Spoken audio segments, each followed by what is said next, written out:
आकाशवाणी संबलपुर जुहार budget बाबत खास खबर पढ़ुछन बंदिता मिश्र।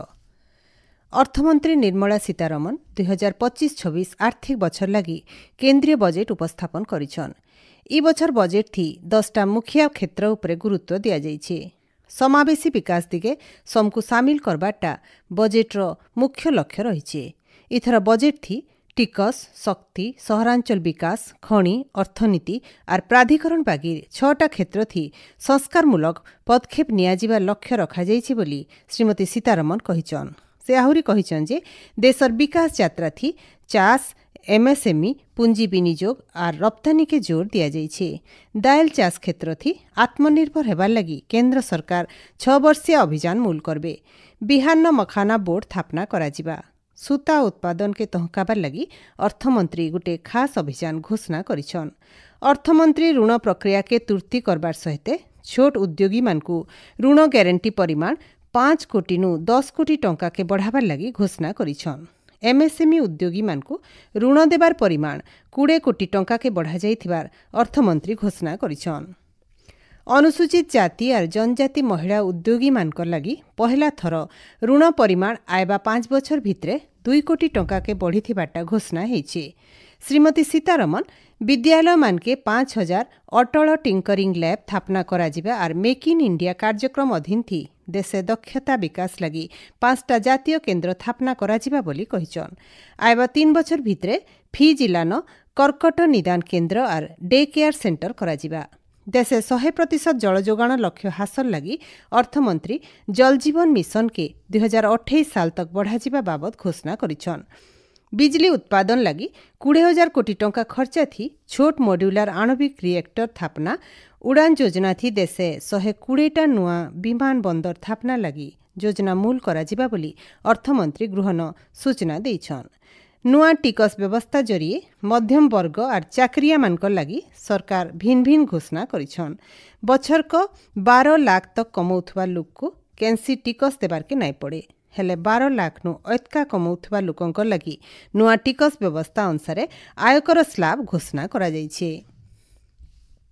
बजेट के नेकरी संबलपुर बीजेपी विधायक जयनारायण मिश्र तांकर प्रतिक्रिया रखिछन।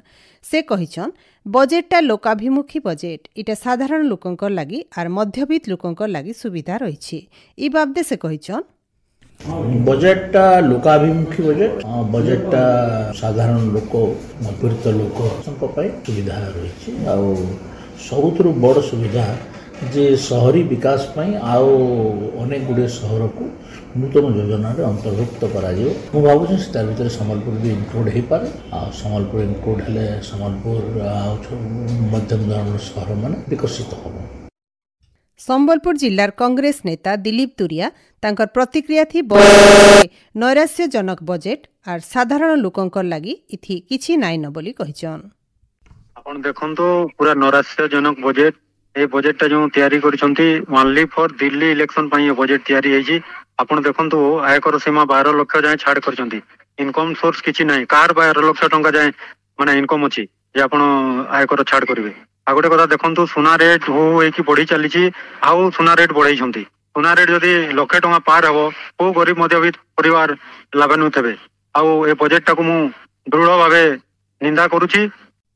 बरगढ़ आईनजीवी जयश्री महापात्र बजेट थी घोषणा हेतिबार नुआ टिकस स्लैब के स्वागत करिछन। इटा सबु मध्यवित्त परिवार लगी खुशी आनी देइछे बोली कहिछन। से कहिछन वर्तमान केंद्र सरकार को न्यू टैक्स रिजिम आसी जाइछि।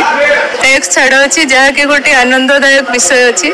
पूर्वरो मध्यवित्त वर्गर जो जीएसटी को नहीं बहुत गुडे तर्क वितर्क चलीथिला सेथिरे एटा गोटे नुआ फलाफल बा नुआ आशार सुजोग नहीं आसीछि बोली अनुमान हुए एवं मध्यवित्त श्रेणी को पई एही टैक्स छाड़ गोटे स्वागत योग्य पदक्षेप।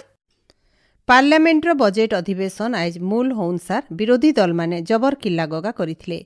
कांग्रेस समाजवादी पार्टी डीएमके और भिन्न भिन्न विरोधी दल सांसद माने होहल्ला करी कक्ष त्याग करिथिले।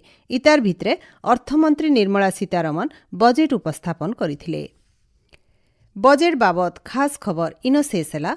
आंचलिक खबर सुनी पार्बे राति 7:02 थी। जुहार।